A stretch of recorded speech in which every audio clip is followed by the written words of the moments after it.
I knew something was off the moment I saw the basement light on from the backyard window. I live alone. I never leave that light on. And that door, always locked. I'm Gordon Ehlers, a 39-year-old HVAC technician who finally bought his own place after years of apartment hopping. Quiet neighborhood, decent folks aside from the HOA, of course. They're not just nosy, they're obsessed with controlling every inch of your life. And leading the charge? Zelda Whitmore, the queen of complaints and unsolicited power trips. Zelda was exactly what you'd expect from a woman who took her HOA title way too seriously. 50-something, iron-stiff bob haircut, and a voice that could pierce drywall. She once fined me for having a garden hose improperly coiled. I wish I was joking. Anyway, back to the light in my basement. I walked around the side of the house, careful not to make a sound. The basement windows are small, but with the light on, I could clearly see someone moving inside. I crouched low, and then I saw her. Zelda in my basement. I blinked, thinking maybe I was wrong. But no, she was rifling through a box I hadn't touched in months. I pulled out my phone and dialed the police. 911, what's your emergency? There's a woman in my basement. She broke in. I didn't give her permission to be there. Do you know her? Oh yeah, Zelda Whitmore. She's the head of the HOA. A pause. She's in your home right now. Yes, in the basement. I'm outside. I have her on video. Officers arrived in under 10 minutes. I met them at the curb and showed them the video I'd recorded Zelda flipping through my stuff like she owned the place. They nodded and headed toward the house. One of them stayed back to ask me questions. She lives a couple houses down, I explained. No key, no permission. That door is always locked. How'd she get in? Good question. The back window looks cracked. I think she forced it. It didn't take long. They found her still in the basement, holding an old manila folder and looking completely unfazed. I'm not stealing anything, she snapped at the officers. I'm investigating. There's been a lot of non-compliant behavior from this homeowner. I'm well within my rights as HOA president. One of the officers turned to her. Ma'am, this is private property. You broke in. That's burglary. Zelda turned red. No, you don't understand. He's been violating HOA storage codes. I needed to verify. You needed a warrant, the officer replied flatly, not a clipboard. They cuffed her right there in my driveway in full view of half the neighborhood. I couldn't have planned it better if I tried. As she was being led to the squad car, she twisted her neck toward me like an angry owl. This isn't over, Mr. Ehlers, I raised an eyebrow. Oh, it really is. I didn't know it yet, but that was just the beginning. The HOA wasn't going to take her arrest quietly. And I wasn't about to let them sweep it under the rug. 2 days after Zelda's arrest, the HOA board called for an emergency meeting at the community clubhouse. I wasn't invited, of course, but word gets around when half your street saw their queen bee marched into a police car in handcuffs. By the time I got home from a furnace inspection job that Thursday evening, there was a folded paper envelope taped to my door. No postage, no return address, just my name scrawled in blocky pen strokes. Inside was a formal notice, typed and stamped with the HOA's letterhead. The language was stiff, full of legal-sounding fluff. But the gist was clear. They were initiating a compliance investigation into my property and behavior. I laughed out loud. They were retaliating. The next morning, I drove to the city records office and pulled the HOA's incorporation documents and bylaws. It was all public, just no one had ever bothered to dig. I spent the rest of the afternoon at my kitchen table, a highlighter in one hand and a legal pad in the other. The deeper I read, the more obvious it became. Zelda had been operating miles beyond her authority for years. She wasn't just overreaching. She'd been fabricating roles, inventing enforcement clauses, and signing off on penalties that weren't even backed by the bylaws. But unless someone challenged it formally, the board just accepted it. I needed to talk to someone who'd been around longer. That's how I ended up on Harold Brenner's front porch with a 6-pack of root beer and a copy of the HOA charter. Harold was in his 70s, a retired land surveyor and one of the original owners when the neighborhood was built. He opened the door with a cautious look and blinked at the root beer. "I don't usually take bribes," he said, stepping aside to let me in. "Then call it a peace offering," I said. "I have questions about Zelda." Harold lowered himself into his recliner, gesturing for me to sit. "If it's about her breaking in, I already heard. My cousin's the dispatcher who took the call." I figured. What I need to know is how she got so much control. "None of this stuff she's pulling is in the bylaws." He leaned forward, elbows on his knees. "That's because she rewrote half of it, or at least she tried to. Years ago, she proposed amendments, lots of them. Most people didn't read the fine print. But when turnout was low for the vote, she claimed it passed with a quorum." "Did it?" Harold shook his head. "Not even close. She counted 3 empty proxies and twisted the math. I raised hell about it at the time, but no one backed me. Folks were too scared of losing their pool passes or getting fined." I flipped through the notes I'd made. "She's been enforcing fake amendments for over a decade, longer than that. She got on the board after her husband passed, turned grief into a crusade. This place became her little kingdom." I went home that night with a different plan. It wasn't enough to prove she'd broken into my basement. I needed to show she'd been abusing her position for years, fabricating authority, threatening residents, and altering documents to hold power. So I started with the board itself. There were 4 other members listed on the HOA website. I called them one by one. 2 didn't answer. 1 hung up. But the 4th, a woman named Deanna Wu, agreed to meet at the local diner. She showed up in a gray hoodie and jeans, hair pulled up like she'd come straight from yoga. She slid into the booth across from me, eyes scanning the room. "I don't want people seeing me with you," she said. "They'll think I'm turning." "Are you?" Deanna glanced down at the table, then exhaled. "I didn't vote for this. The investigation, the fines, any of it. Zelda pushed it through before I even saw the paperwork. Then help me stop her." She looked at me, brow furrowed. "Do you know what she's really doing with the HOA funds?" I froze. "What?" "She's been contracting her nephew's landscaping company for 3 times the going rate, billing for services that never happen. Last month, we paid for a full mulch replacement across the entire community. Not a single truck showed up. Do you have proof?" I was the treasurer before she demoted me. I kept copies off the books. I didn't know what to do with them until now. Deanna slid a flash drive across the table. That night, I didn't sleep. I reviewed every file, bank statements, invoices, internal memos. Zelda had embezzled tens of thousands in community money through shell contracts and backdated approvals. I cross-referenced her nephew's company filings with the state business registry. The company didn't even have a license. This wasn't just corruption.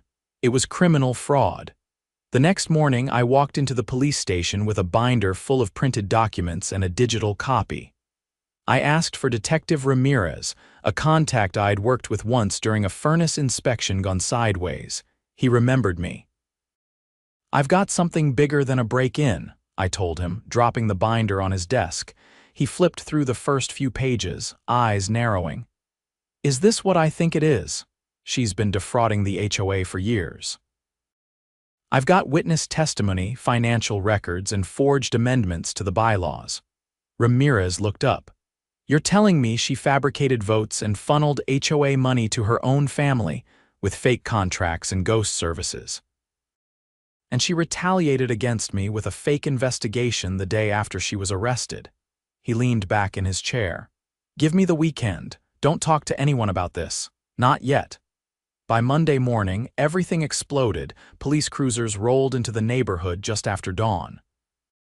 Zelda was arrested again, this time from inside her garage where she was trying to shred boxes of paper.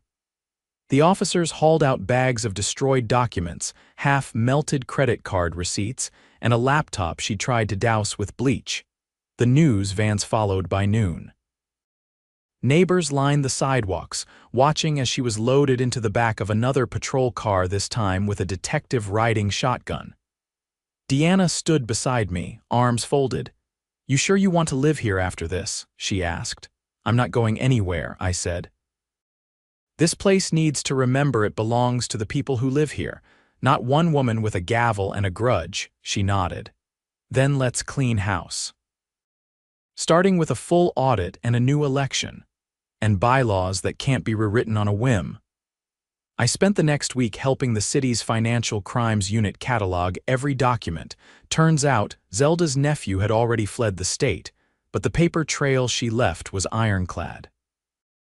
They froze her accounts and opened a formal investigation into conspiracy and wire fraud. The HOA board dissolved under city order.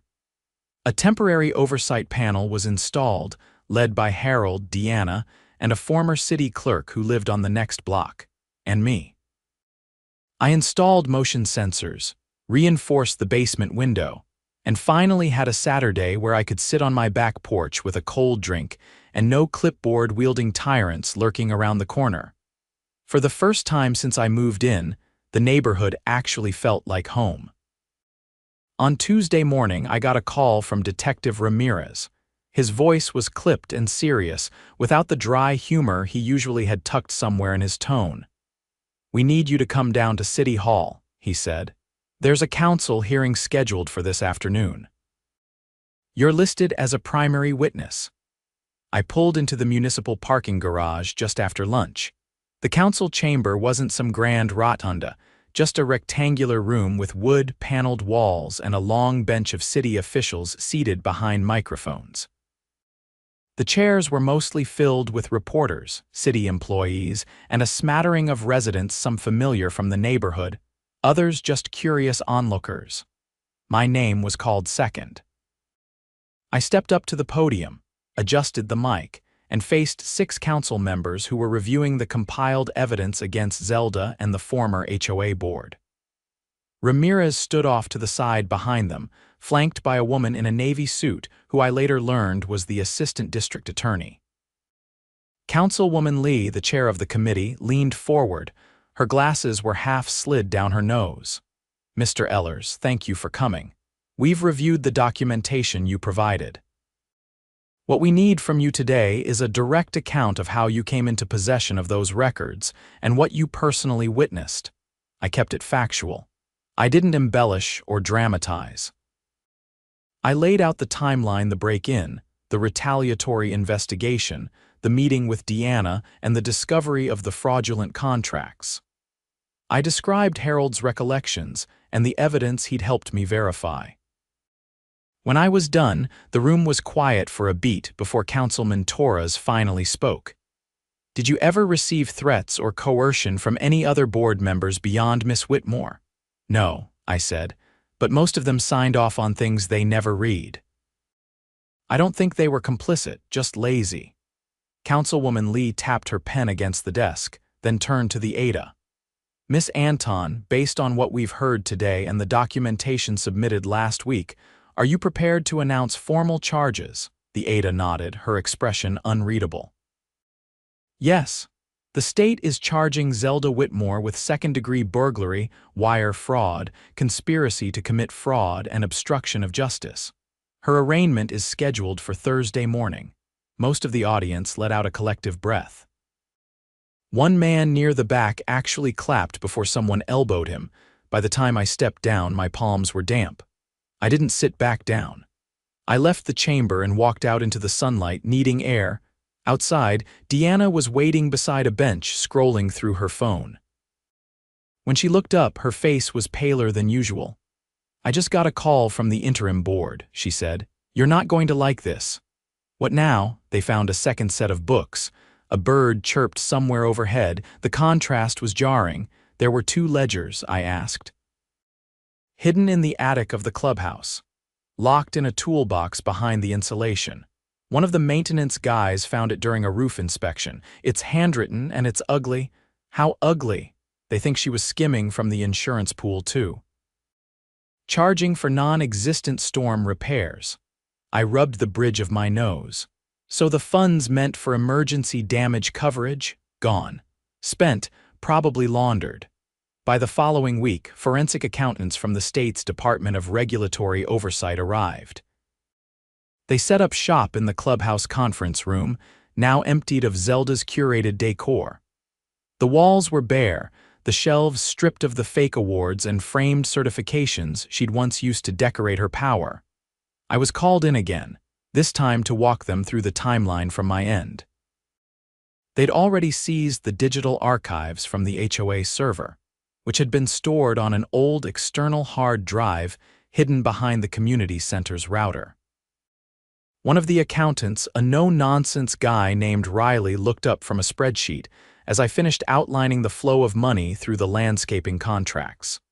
"You said she used her nephew's company. Did you ever meet him?" "No, never saw anyone from that company on site." "Not once." He exchanged a glance with his colleague. "That's consistent with what we're seeing. No tax records, no payroll, no travel logs. Then what was the money for?" "Cashing checks through a second entity. She was routing them through a dormant nonprofit that was never dissolved." "And the kicker? That nonprofit was originally founded to fund community outreach programs. So she took the name of a charity to hide HOA embezzlement." "Exactly." By Thursday, the charges against Zelda had quadrupled. The city froze 3 of her accounts and issued a lien on her property. Her house, a yellow colonial with perfectly trimmed hedges, was now surrounded by caution tape. A city notice hung crooked on her front door, flapping in the wind, but the story didn't stop there. Late Friday afternoon, Ramirez called again. "We traced a payment from one of the fraudulent invoices to a political campaign fund." I blinked. "What kind of campaign?" "City council. 2 years ago. The candidate withdrew before the election, but the PAC stayed active." "You're saying Zelda was funneling money into local politics?" "Looks that way. Not a lot, but enough to raise eyebrows." "We're opening a separate investigation into campaign finance violations." That weekend, the neighborhood felt different, quieter, more watchful. People took their garbage out slower, lingered longer at mailboxes. Conversations happened in driveways now open, honest ones. For the first time, neighbors were comparing notes publicly, sharing stories, rebuilding trust one chat at a time. On Sunday, Harold invited me and Deanna to a cookout in his backyard. His grill was ancient, but the burgers were perfect. We ate under a string of mismatched lanterns while his grandkids chased each other through the grass. Deanna brought a folder filled with proposals for the new HOA charter. She passed it around with a pen. No more unchecked fines, no backroom votes. Every board action logged and posted online. Harold nodded. "And no more lifetime appointments, term limits, 2 years max." I added, "Full audit trail for every dollar spent, open books." Deanna glanced at me. "You think people will trust an HOA again after all this?" "They don't have to trust the name," I said. "Just the people running it." That Monday, the neighborhood voted on the new charter. The turnout was the largest on record. People who hadn't attended meetings in years showed up with lawn chairs and thermoses. The vote passed unanimously. Zelda's trial was set for the fall.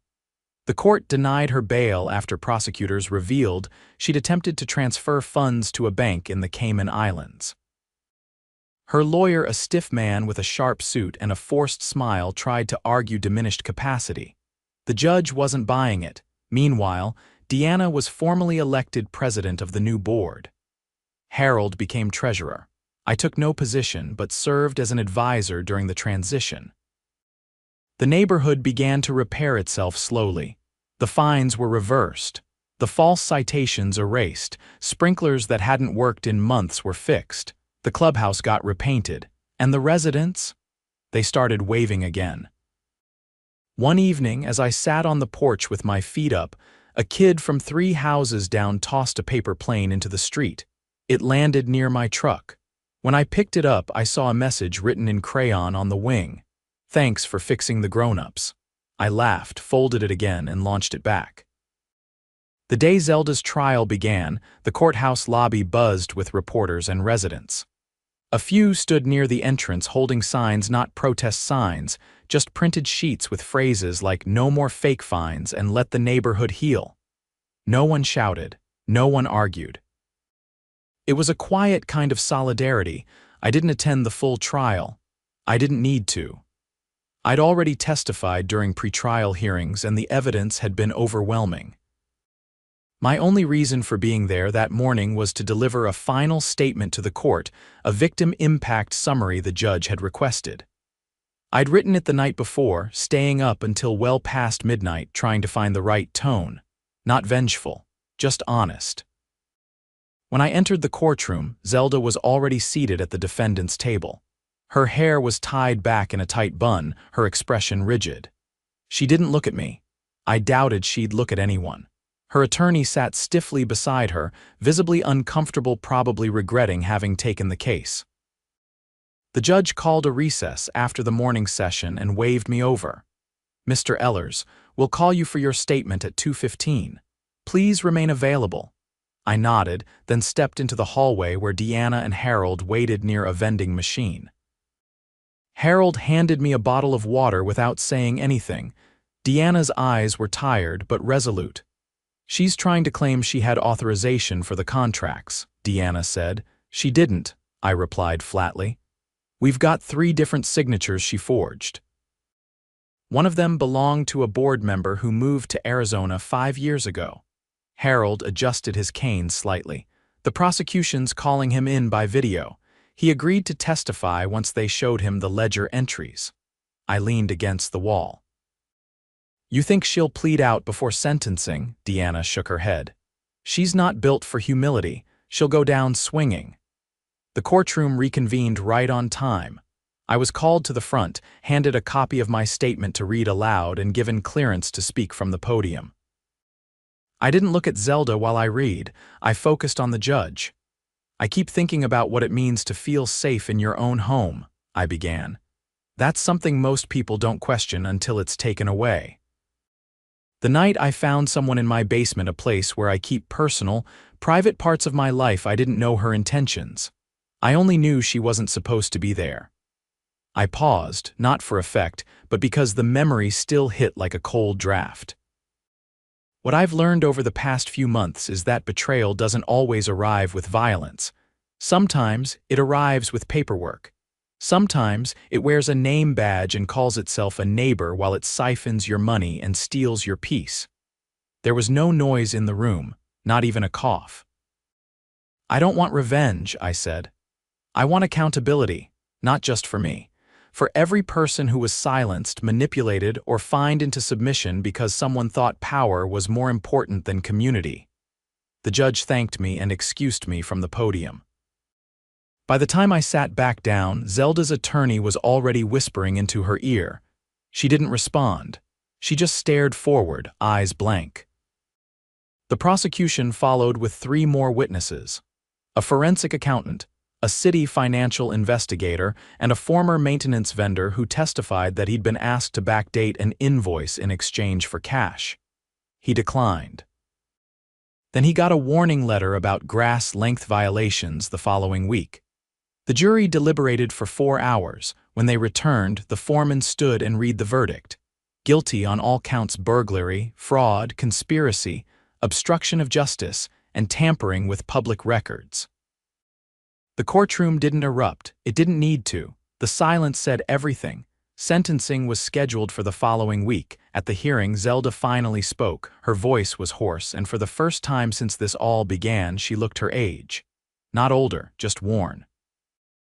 Like the layers had been peeled back, and all that was left was someone who'd spent too long trying to control something she never really owned. "I never thought it would go this far," she said. "I believed I was preserving order. I didn't realize I'd become the disorder." The judge listened without interrupting. When she finished, he gave his ruling. "For your actions, which included the infiltration of private property, illegal use of community funds, and intentional deception of both government and residential bodies, this court sentences you to 5 years in state prison, with eligibility for parole after 3. She didn't cry. She just nodded, then was escorted out by 2 bailiffs. Back home, the neighborhood didn't throw a party. There were no fireworks, but there was something better: a quiet return to normal. That weekend, a few of us gathered at the clubhouse, not for a meeting, but to repaint the interior. Someone brought sandwiches. A couple of kids ran around with sidewalk chalk. For the first time in a long while, the building felt like it belonged to the people again. Deanna stepped beside me, handing me a roller dipped in primer. "You know we're going to need someone to oversee the annual budget review." I raised an eyebrow. "You offering me a job, more like a seat at the table."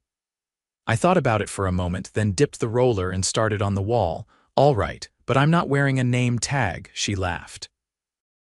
"Deal?" Later that night, I sat outside on my porch, the air cooler than usual, the sound of crickets blending with the distant hum of a sprinkler. Across the street, someone was setting up a projector for a movie night. A few folding chairs were already arranged on the lawn. I leaned back and watched the stars blink into view. There wouldn't be any more forged fines taped to mailboxes or fake amendments pushed through unannounced. No more secret meetings or stolen funds. The neighborhood had weathered its storm not with torches and pitchforks, but with truth, patience, and a refusal to be intimidated. Zelda's house would go up for auction in the fall. The proceeds, by court order, would go toward restitution. Every household affected by her fraudulent fines was being refunded, with interest. The city would monitor the new HOA for at least 2 years, and the revised charter was now enshrined in both print and digital record. And me. I kept my basement light off unless I needed it. But the locks had been changed. The cameras stayed up, and my peace of mind finally intact. The neighborhood was no longer her kingdom. It belonged to us now, and we weren't giving it up again.